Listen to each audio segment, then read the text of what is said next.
The great chamber of the Galactic Council was built to make visitors feel small. Its walls stretched up for hundreds of meters, carved from black stone that absorbed light. Floating platforms held the representatives of 12 elder species, each one older than human civilization by thousands of years. They looked down at the single human standing in the center of the floor. They felt no fear at all. Admiral Kong Jisoo stood alone. She was 53 years old, with gray streaks in her black hair and a scar running down her left cheek from a battle she never talked about. Her Terran fleet uniform was simple and dark blue, without decoration except for the silver eagle on her collar. She had been a soldier for 30 years, and she had learned long ago that powerful beings loved to talk before they acted. So she waited. "Hi, Chancellor." Orvik of the Novar Dominion rose from his platform. He was tall and thin, with skin that glowed soft blue when he spoke.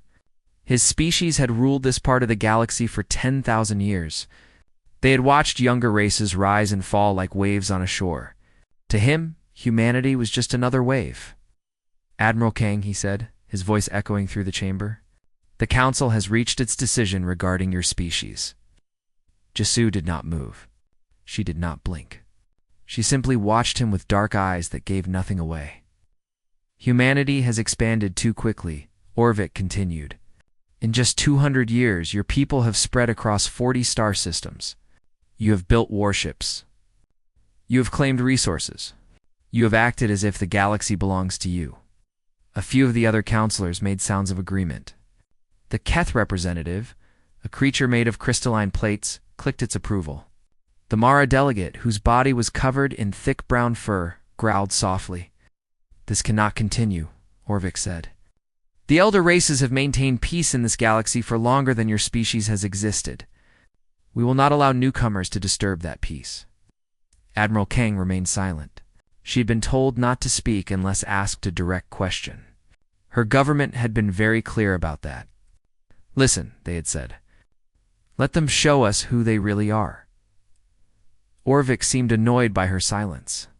He had expected arguments, perhaps even begging. Younger species usually begged.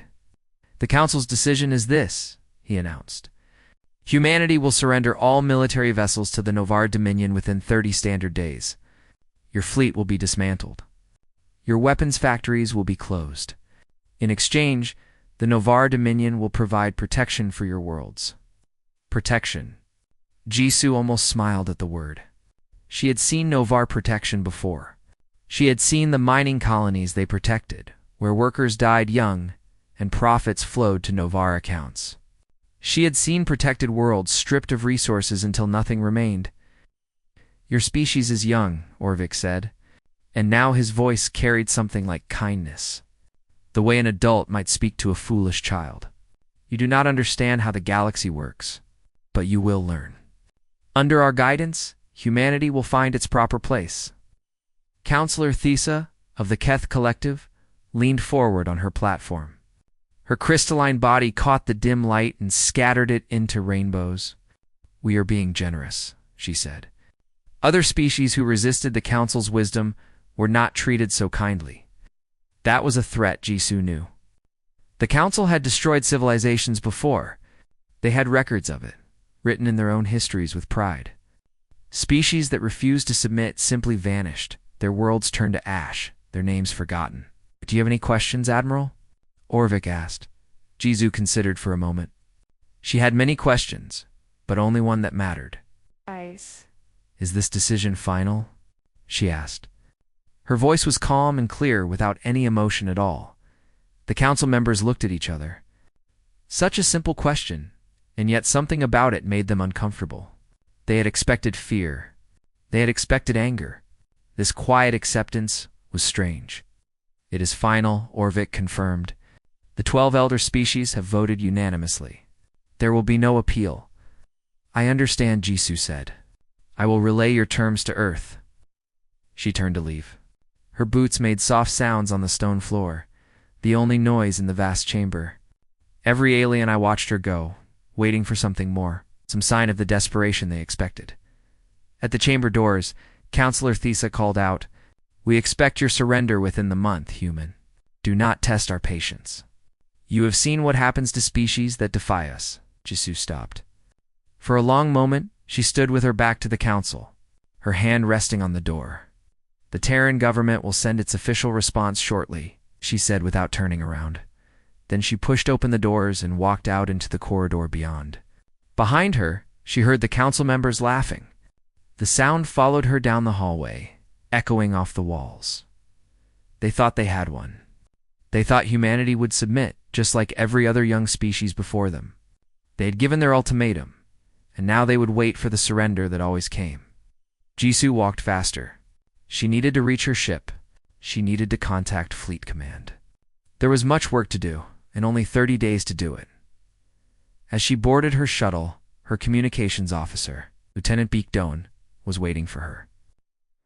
He was young, only 28, but he had proven himself smart and loyal.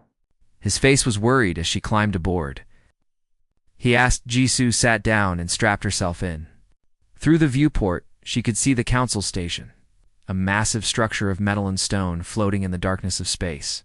Somewhere inside, the elder species were still laughing. They want us to surrender everything, she said.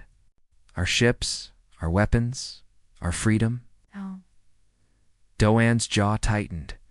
And if we refuse, then they will try to take it by force. The young officer was quiet for a moment. Then he asked, "What are we going to do?" Admiral Kang Jisoo looked out at the stars. Somewhere out there, beyond the council's reach, the Terran fleet was waiting. 700 ships, hidden in the darkness, built in secret over decades. Crewed by men and women who had trained their whole lives for a moment like this. The council thought humanity was weak. They thought 200 years of space travel meant nothing compared to their 10,000. They thought their ultimatum would bring surrender. They were wrong. "Contact Fleet Commander Yu," Jisoo said quietly. "Tell him to begin preparations. We have 30 days. The shuttle lifted off, carrying her away from the council station, away from the laughing aliens who believed they had already won. They would learn the truth soon enough. The galaxy would learn what happened when you threatened humanity with extinction. War was coming. 20-9 days passed, and the galaxy grew nervous. The Galactic Council had expected many things from humanity. They expected panic. They expected desperate diplomatic missions begging for mercy. They expected internal fighting as human governments argued about whether to surrender. They expected the fear that always came when a young species faced the combined might of the elder races. Instead, they received silence. Human space went quiet. Trade ships stopped arriving at council stations. Communication channels that had once been busy with human voices fell dark. The few human diplomats who remained in council territory smiled politely and said nothing useful. High Chancellor Orvik sent spies to investigate. What they found disturbed him. Human shipyards were working day and night. Factories that had been closed for years were suddenly active again. Military vessels were moving through human space in patterns that made no sense, appearing in one system and then vanishing before anyone could track them. Civilian ships were being recalled to protected harbors near Earth, most worrying of all. Encrypted transmissions flooded every relay station in human territory. The Council's best codebreakers worked constantly, but they could not understand a single message. The humans had changed all their codes. On the Council station at Valeris Prime, Ambassador Park Soo-jin continued her work as if nothing had changed. She was 45 years old, with a kind face and a warm smile that made people trust her. She attended diplomatic functions, made small talk with alien delegates, and answered every question about humanity's response with the same pleasant words. "These things take time," she would say. "Our government must consult with all the colonies. Democracy is slow, as you know." The council members accepted this explanation at first. Democratic species were always slow to make decisions. It was one of the reasons the elder races considered democracy a weakness. But as the days passed, Soo-jin noticed the worry growing in their eyes. They watched her more closely. They asked more questions. They tried to make her angry or frightened, hoping she would reveal something useful. She never did. Behind closed doors, in a small room hidden deep within the human embassy, Ambassador Park met with Admiral Kang, Jisu and Fleet Commander Yuan Taiho. The meetings happened through secure holographic links, with signals bounced through so many relay points that even the Council's best technology could not trace them. "How are the preparations?" Sujin asked. Fleet Commander Yun was 60 years old, with a thin face and eyes that seemed to look through people rather than at them. He had earned the name Ghost of Proxima during the border conflicts 15 years ago, when his ships had appeared and disappeared so quickly that enemy commanders thought they were fighting spirits. "All 700 ships are in position," he reported, hidden in asteroid fields, gas clouds, and dead systems across Council space. "When the signal comes, they can strike within hours." "And the special weapons?" Sujin asked. Admiral Kang nodded. "The Spectre missiles are loaded and ready." The Council banned research into quantum displacement technology. They never thought anyone would actually build it.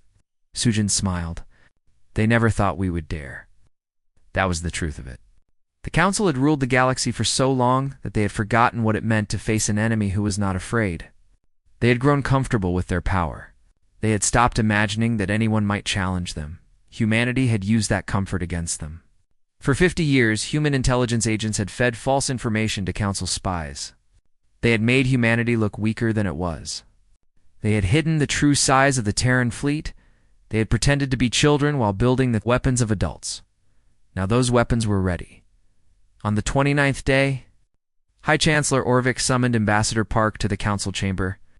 She arrived alone, wearing a simple gray dress, her hands folded in front of her like a teacher waiting for a student to finish speaking.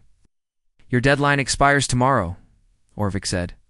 His blue skin pulsed with anger. "Where is your surrender?" The other Council members leaned forward on their platforms, eager to hear the answer. They expected excuses. They expected pleas for more time. Some of them had already begun planning how to divide human territory among themselves. Ambassador Park looked up at them, and for the first time the smile on her face showed teeth. "High Chancellor," she said, "I'm afraid there has been a misunderstanding. Earth never intended to surrender." The words hung in the air like poison. For a moment, no one moved. No one spoke. The Council members stared at the small human woman standing before them, unable to believe what they had heard. Then every display screen in the chamber flickered. Admiral Kang Jisu's face appeared on every screen, broadcast across every channel in the galaxy. Her voice filled the chamber, calm and clear and absolutely certain. "This is Admiral Kang Jisu of the Terran Fleet. As of 0600 hours Terran Standard Time, the United Earth Government has formally declared war on the Galactic Council and all member species who supported the ultimatum against humanity." The chamber exploded into chaos. Council members shouted in a dozen different languages. Some demanded guards. Others called for their ships. Orvik stood frozen on his platform, his glowing skin flickering wildly. "We did not ask for your approval to exist," Admiral Kang continued, her voice cutting through the noise. "We will not beg for your mercy. You gave us 30 days to surrender. We used them to prepare." Transmission ended. In the sudden silence that followed, the Council members looked around for Ambassador Park. They wanted to arrest her, to use her as a hostage, to make humanity pay for this insult, but she was already gone. A small shuttle was lifting off from the embassy roof, carrying Sujin toward a human cruiser waiting just outside Council space. She watched the station grow smaller through the viewport, a smile still on her face. The war had begun, and for the first time in 10,000 years, the Galactic Council would learn what it meant to face an enemy who refused to be afraid. Across the galaxy, hidden in the darkness between stars, 700 human warships received a single coded message. It contained only one word: "Begin, Commander." Linari had waited in darkness for 31 days. Her ship, the TFS Indomitable, floated in an asteroid field at the edge of Novar space. Its engines were cold. Its lights were off. Its crew of 800 moved through the corridors in silence, eating cold meals and sleeping in shifts. They had trained for this moment for years. Now it had finally arrived. Nari was 34 years old, the youngest battleship commander in Terran fleet history. Some people said she had risen too fast. Others said she was too aggressive, too willing to take risks. Fleet Command had listened to those concerns and then assigned her to lead the first wave anyway. They knew something her critics did not. In war, you needed people who were not afraid to strike first. The signal came at 0600 hours exactly. A single burst of code, received through a hidden relay chain that stretched across half the galaxy. Nari read the message on her personal screen, and then she stood up from her command chair. "All hands to battle stations," she announced through the ship's communication system. "Today we show the galaxy who we really are." The Indomitable came alive. Lights blazed on throughout the ship. Engines roared to life, pushing the massive vessel out of the asteroid field. Weapons systems powered up, filling the air with the hum of deadly energy. And they were not alone. Across Council space, in 100 different hiding places, human warships emerged from the shadows. They rose from asteroid fields and gas clouds. They appeared from behind moons and inside dead systems that the Council had never bothered to map. 700 vessels, armed with weapons the galaxy had never seen, crewed by soldiers who had prepared for this moment their entire lives. The Galactic Council had believed humanity possessed perhaps 200 combat ships. Their intelligence had told them so. Their spies had confirmed it. Their intelligence had been wrong. Their spies had been fed lies. The Novar border stations fell within hours. Commander Natari led her strike group against Station Kerval, a military base that guarded the main trade route into Novar territory. The station commander, an old Novar admiral named Torvex, had commanded that base for 40 years. He had never lost a battle. He had never faced an enemy, could not defeat. He had never faced humanity. The Indomitable's first volley of missiles crossed the distance between the ships in seconds. The Novar shields flickered and held, just as Torvex expected. His weapons returned fire. Confident in the superiority of Elder Race technology, then Commander Nari launched the Spectre. Missiles. The Council had banned research into quantum displacement technology generations ago. They considered it too dangerous, too unpredictable. The weapons that resulted could bypass conventional shields entirely, peering inside enemy vessels as if the shields did not exist. Humanity had never signed those treaties. They had never agreed to limit their weapons.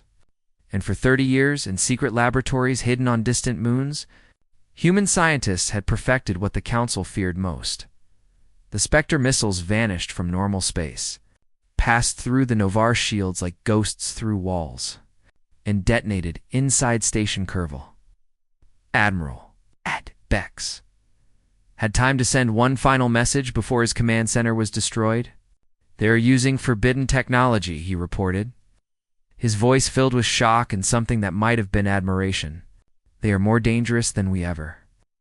The transmission ended in static news of the attack spread across Council space within hours. The Elder Races, so confident in their military power, learned that their shields were useless against human weapons. They learned that the small, young species they had threatened with extinction was striking back with terrible force. Admiral Kong Skasu commanded the main offensive from her flagship, the TFS Sol. She stood on the bridge, surrounded by holographic displays showing the positions of every fleet in the war. Lieutenant Commander Beek Doan worked at her side, coordinating the complex dance of ships and weapons that was modern warfare. "The Novar 3rd Fleet is moving to intercept our forces at Relay Station 7, Dohan reported. "Let them come," Kong replied. "Commander Yoon's group will handle them." Fleet Commander Yoon Taiho had earned his reputation through unconventional tactics. While other commanders fought battles directly, Yoon preferred to appear where the enemy did not expect him. His ships moved through Council space like phantoms, striking fuel depots and communication relays before vanishing into the darkness. The Novar 3rd Fleet arrived at Relay Station 7 to find it already destroyed. Yoon's ships had come and gone hours before, leaving only wreckage behind. When the Novar tried to pursue, they discovered their supply lines had been cut. Their ships ran low on fuel. Their communications with headquarters were interrupted. They retreated in disorder, having never fired a single shot at a human vessel. Across the galaxy, the same pattern repeated. Human forces did not try to hold territory. They did not try to protect fixed positions. They struck hard and fast, destroyed what they targeted, and disappeared before the enemy could respond. The Council's military doctrine was based on slow, methodical warfare. They moved fleets like pieces on a game board, surrounding enemies and grinding them down through superior numbers. They had never faced an opponent who refused to play by those rules.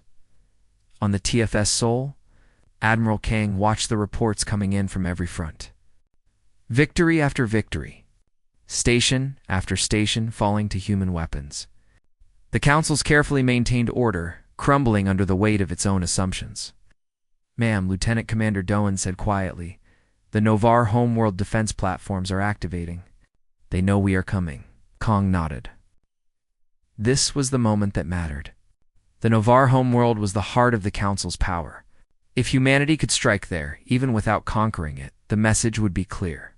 No one was safe. No one was beyond the reach of human vengeance. "Launch the second wave of Spectre missiles," she ordered.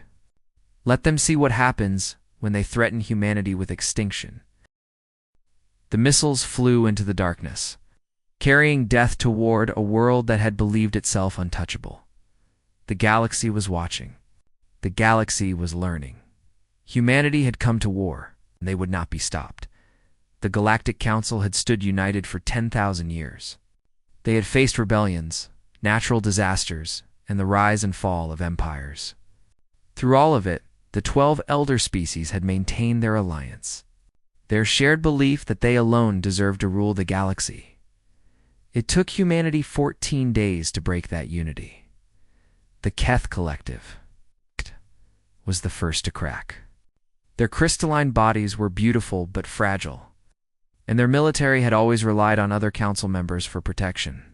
When human forces destroyed their primary shipyard in a single devastating attack, the Keth leaders gathered in their great crystal halls and made a choice that would have been unthinkable a month earlier. They surrendered. The message arrived at the human command ship, the TFS Sol, in the middle of the night. Admiral Kong Jisoo read it twice before allowing herself to smile. The Keth were offering a separate peace. They would withdraw from the Council alliance, pay reparations to humanity, and recognize human sovereignty over all currently held territories. "They are breaking ranks," Lieutenant Commander Beak Doan observed. "The others will follow," Aang nodded. "Not all of them, but enough." The Theri Union was next. They were a minor council member, a species of small, messed furry creatures who had joined the alliance centuries ago for protection against larger predators. They had never wanted war with humanity. They had voted for the ultimatum only because refusing would have angered the Novar. Now, Novar stations burning across the galaxy, the Thari saw a chance to escape. Their ambassador contacted human forces directly, bypassing the Council entirely. They did not just want peace, they wanted an alliance. "We have always admired your species," the Thari ambassador said in his communication to Ambassador Park Sujin. "Your determination, your refusal to submit. These are qualities we understand." Sujin accepted their offer. The Thari would provide intelligence about Council fleet movements, and in exchange, humanity would protect Thari worlds from retaliation. It was a small alliance, perhaps, but it proved something important. Humanity was not fighting alone. On Valeris Prime, High Chancellor Orvik faced a rebellion he had never imagined possible. The Council Chamber, once a place of dignity and ancient tradition, had become a battleground of shouting voices and pointed accusations. "You've told us they were weak," Councillor Veth of the Mara Federation roared, his fur bristling with rage. "You said they would surrender within days." "Our intelligence," Orvik began. "Your intelligence was wrong. Their fleet is twice the size of ours. Their weapons pass through our shields like water through sand, and now they broadcast footage of our defeats across every civilized world." The broadcasts were Commander Han Yunji's contribution to the war effort. She was 40 years old, a former journalist who had joined military intelligence after watching the Council's treatment of human colony worlds. She understood that modern wars were fought not just with weapons, but with information. Every human victory was recorded. Every Council defeat was documented, edited, and transmitted to billions of alien viewers. The footage showed Novar stations exploding, Keth shipyards burning, supply convoys scattered across the darkness of space. And with every broadcast, the same message appeared in 100 different languages. Humanity fights back. The effect on Council morale was devastating. For thousands of years, the elder races had believed themselves invincible. They had never lost a war. They had never faced an enemy they could not crush. Now they watched their fleets burning, their stations falling. Their ancient confidence crumbling, Commander Yunji worked from a small ship hidden in neutral space. Coordinating with intelligence agents spread across the galaxy, her team gathered footage from every battle, selected the most dramatic moments, and prepared them for broadcast. They made sure the galaxy saw human ships emerging from hiding like avenging spirits. They made sure the galaxy saw council commanders surrendering or fleeing. "We are winning the war for their minds," Yunji reported to Admiral Kang. "Their people are starting to question whether this fight is worth the cost." Meanwhile, Fleet Commander Yun Tai-ho executed his masterpiece. Operation Homecoming was not an attack on Council worlds. It was something more subtle and more devastating. Rather than striking at military targets, Yun's forces systematically destroyed the infrastructure that held the Council's war machine together. Communication. Relays were jammed or destroyed, leaving Council fleets unable to coordinate. Fuel depots were blown apart, stranding warships far from home.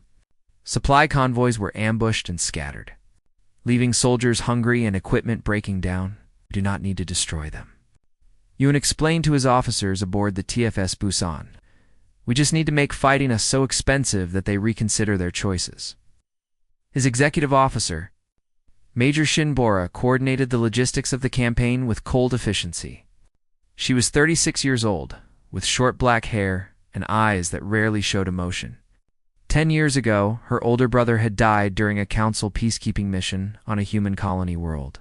The Novar soldiers who killed him had called it an accident. Bora had called it murder.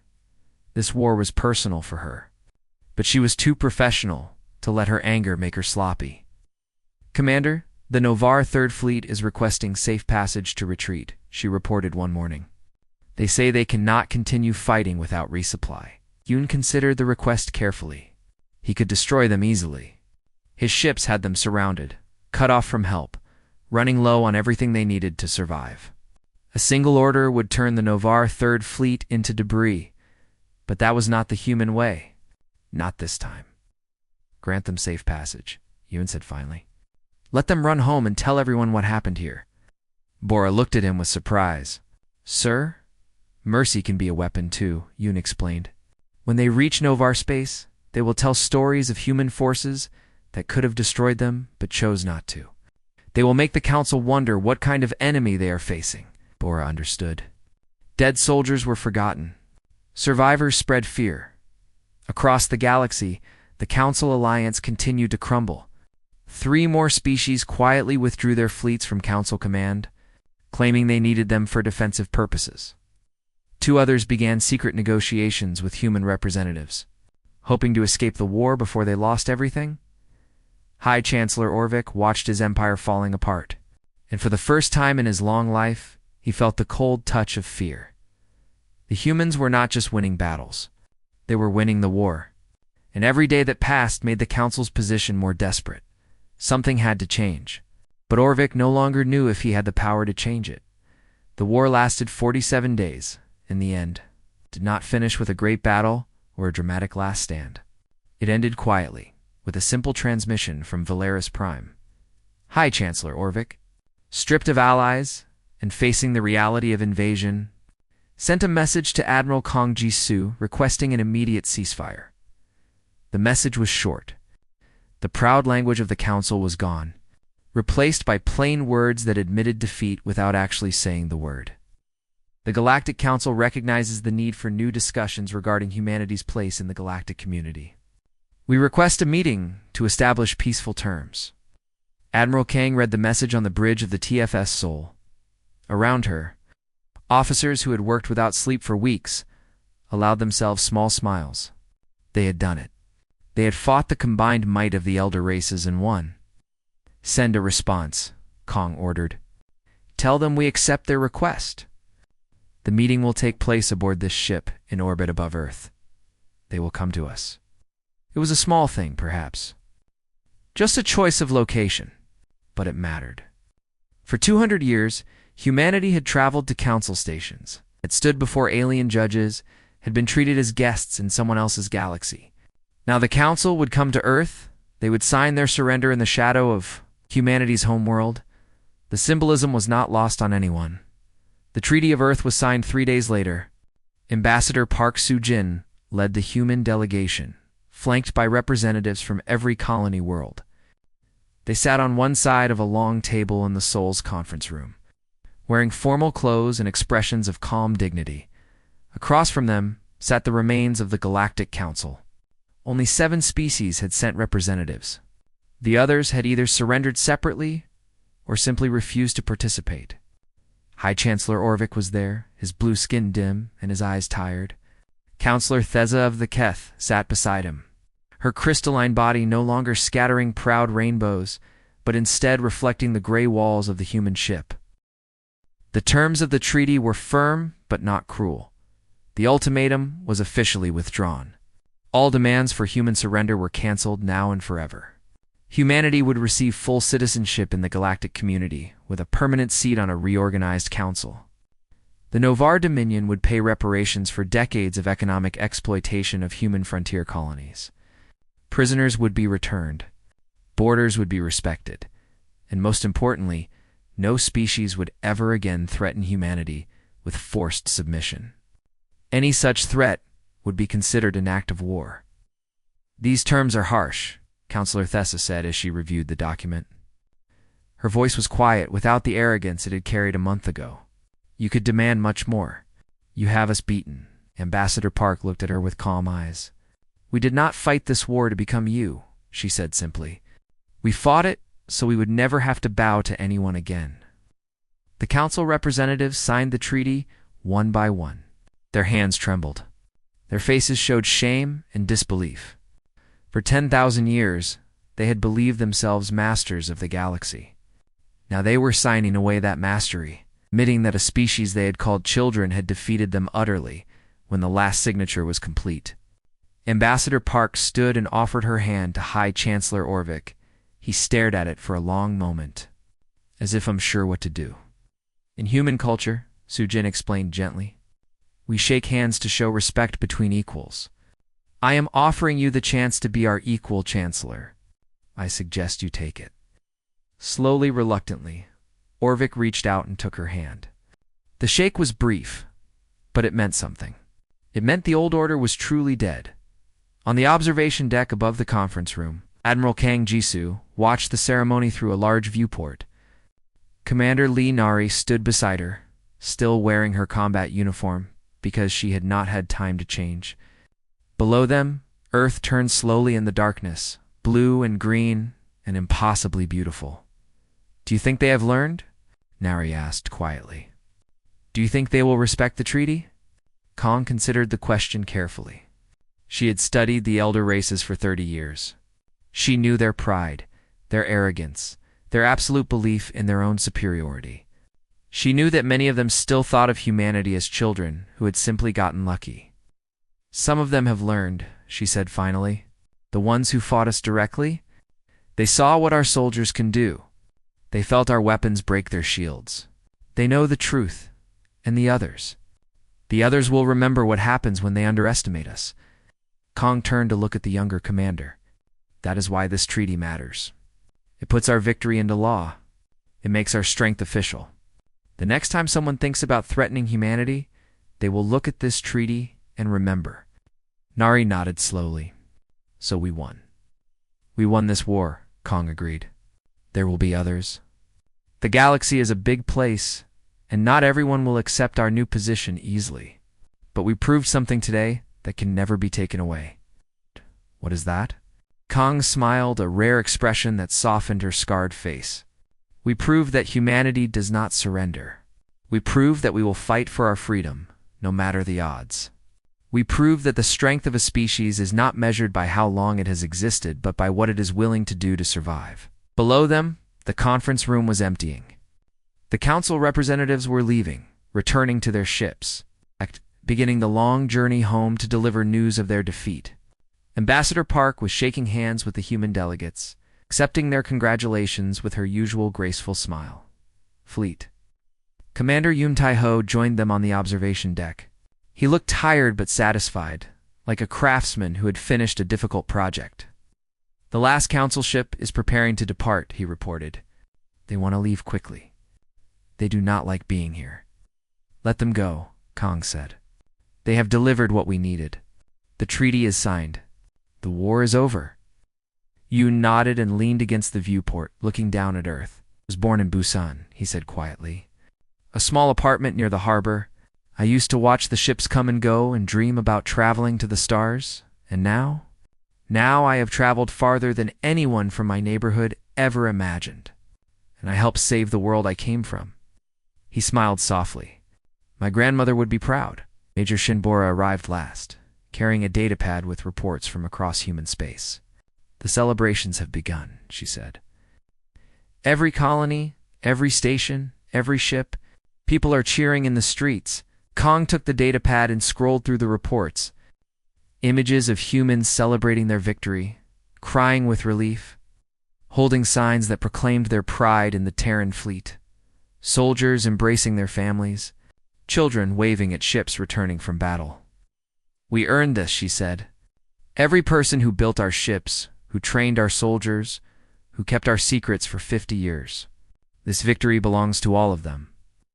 The observation deck fell silent as the four officers watched Earth turning below. They had fought a war against impossible odds. They had faced enemies who had ruled the galaxy for longer than human civilization had existed, and they had won. Not through cruelty, not through genocide, not through becoming the monsters the Council feared. They had won by being exactly what they were: stubborn, determined, unwilling to accept. Defeat human, the stars stretched out above them, vast and cold and full of mysteries. The galaxy had changed today. The old order had fallen, and a new one was rising in its place. And at the center of that new order stood humanity. Finally recognized as equals, finally free to chart their own course among the stars. The future was waiting. They were ready for it.